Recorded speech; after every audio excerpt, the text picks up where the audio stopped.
Bing ads. Yes, I haven't gone crazy. These are actually insane. We've literally scaled a client to 2K a day in revenue through Microsoft ads. And I want to break down the exact strategy that we use. If you don't know who my name is, I'm George. I run an agency called The Paid Search Company. We do Google ads, Bing ads, and YouTube ads for e-commerce brands specifically. And Bing ads doesn't get a lot of attention, right? It's kind of like the ugly stepsister of Google, which is kind of like the ugly stepsister of Facebook, right? So it's really at the bottom of the food chain. But I promise you, if you have the right kind of brand and the right kind of customer, Bing can scale just as well, maybe not just as far, but very close to what Google can. Like, you would be surprised. And for this specific brand, I think we're spending more right now on Bing than we are on Google. And very simply, that's because the results are better. Now, of course, the reason why I was hesitant just a second ago is because, Bing is a smaller platform. There's just less people on it. I think it's got 10% or so search engine market share in the US, but it's significant, right? It's still a lot of people. And people, seem to be shopping on that, right? And, in this video, I'm going to break down the exact campaigns that we used to get these results. And if you're interested in anything Google or Microsoft ads related for your brand, you can book a one-to-one call down below with me. We can help you with coaching, with setting everything up, or with managing it month on month. Let's get into it. So what you can see here is the brand in question. Okay, so this is an outdoor hunting brand, and it's dropshipping quite transparently. It's not actually branded e-com, it's literally just dropshipping, or branded dropshipping, as you would say. And so, really this is the barrier to entry to leveraging Bing ads successfully is very, very low. Now, this brand, of course, has an older demographic, which is a huge plus if you are trying to make Bing ads successful. The demographic on Bing is older than Google. So, brands that are kind of outdoorsy, hunting brands, fishing brands, sailing brands, things like that are perfect. But, skincare brands as well, maybe slightly older women that are buying those products, it works. And what we also see is a much higher AOV on Bing than Google, because actually the average household income of a Bing user is higher than a Google user. So it's perfect for brands like this, which have an AOV of multiple $100s. I think this is AOV is somewhere around $200 because obviously there's upsells after these initial products. And literally in the last 30 days, I kid you not, started this campaign, I believe on the 19th of November. As I'm filming this, it is the 12th here of December. We have spent $36,000 and produced just shy of $70,000 in revenue, right? And that is under a month. And this account was completely fresh. Zero conversion data. Now, you might be sitting here thinking, oh, that's barely a 2x ROAS. Why are you even flexing this? Well, firstly, it's a 2x ROAS on majority cold traffic, right? We make sure to exclude branded terms from cold campaigns, which is something you should do.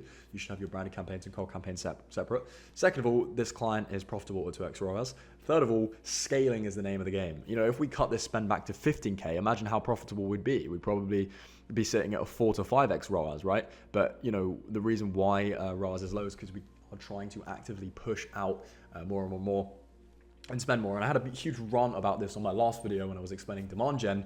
High ROAS is not a good thing, right? You want to get ROAS as low as possible, so that it is still profitable for you after management fees, after ad spend, after cost of goods, after shipping, after operational costs, all of those things, factored in. But at that point, there's no necessary benefit to having a 5 or 6, 7x ROAS as compared to a 3x ROAS. And you might be thinking, oh, well, of course there is. There's way more profit, way more revenue. That's, in my opinion, actually just a missed opportunity, right? You could be taking that 7x ROAS down to a 2, 3x ROAS by spending more, getting more aggressive, finding new customers. Those new customers are going to translate into email subscribers, right? Which is going to produce more back-end revenue. You're going to take more away from your competitors. You're going to build a bigger company, right? And if you're serious about e-com, and you want to scale to big revenue levels, then actually what makes you more money is higher revenue at lower ROAS than way lower revenue at a high ROAS, right? So if you're a high IQ individual, you'll understand that. Anyway, let's jump into the breakdown of the campaigns here. So you can see this is a single client. Like, this is not a BS screenshot of like my overall ads manager. This is literally one client last 30 days. You can see here, spend 36, revenue just shy of 70. And, it's all search campaigns, right? We're not even doing any shopping campaigns because Bing shopping ads quite frankly, I haven't even seen them perform that great, to be honest with you. We've got a couple clients where they're working for, but at the end of the day, search is key with Bing. And in my opinion, search on Bing is stronger than search on Google at the moment. Google, you have the Gemini AI response now, or the Bard AI response above all of your search results. People on Google are very burnt out with the search ads. They're also not very visual. Typically shopping ads are obviously taking the cake and producing the most revenue. But Bing, I feel like this is just an anecdotal thesis. This is not actually based on data, but I do think that search is just way more viable on Bing than it is on Google. On Google, it's shopping that's the hero. With Bing, it seems to be search. So we have search campaigns essentially very simply for the different products. So the heated jacket, trail camera, the heated vest, the night vision goggles, the binocular camera, non-cellular trail camera, solar trail camera, and then we have a branded search campaign down here, which as you can see is spending precisely nothing because this is drop shipping. So all of this is cold traffic, new customers, right? No returning customers. Then at the ad group level, what you can see is we have very simply, and we're looking in the top spending search campaign here, an ad group for exact match keywords and an ad group for phrase match keywords. Now, if you don't know what that means, match types just basically dictate how broad the algorithm will go when finding matching search terms. So for example, we have within the exact match ad group, just a couple of keywords, only 7, not too many, but they're all closely grouped together, right? You want to do a single theme ad group that's going to yield the highest quality score, and you can see we're getting 10 out of 10 quality scores, which is probably why we're scaling so hard. But it's literally just the search term heated jacket, right? And that's got 1,000 in spend, 1,000 USD in spend in just the last 30 days.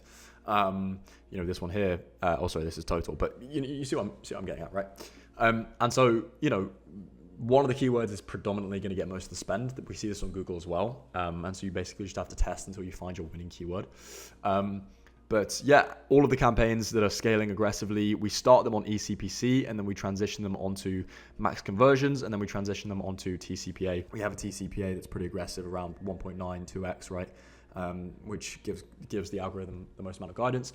Bing does take a little bit longer to learn, in my experience, than Google. So the initial eCPC stage can be slower.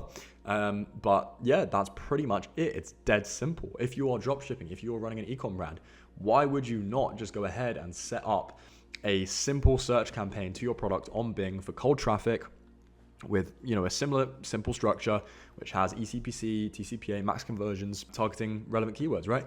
Now, I'm not saying this is going to work for everyone. If your products have very low search volume, it's not going to work for you.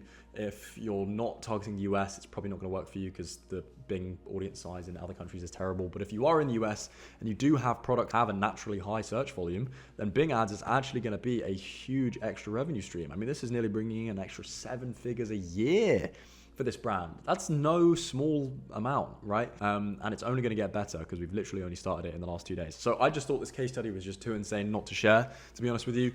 Even though Google is our bread and butter and we're spending $1 million a month on Google for our clients, Bing is still a growing part of this agency that we're building. And it's a growing part of a lot of e-com brands as well in terms of brand strategy. So if you're looking to diversify, take a bit of spend away from Google, give it to Bing, you're probably going to see a little bit more profit that way because Bing is less competitive. Then give this a shot. If you're interested in speaking with me directly one-to-one, if you are a brand owner, book a call with me down below and we can talk everything Google and Bing ads and we can see how we can help you scale and make more money. Thank you for watching. If you enjoyed the video, like and subscribe, and I'll see you in the next one. Bye.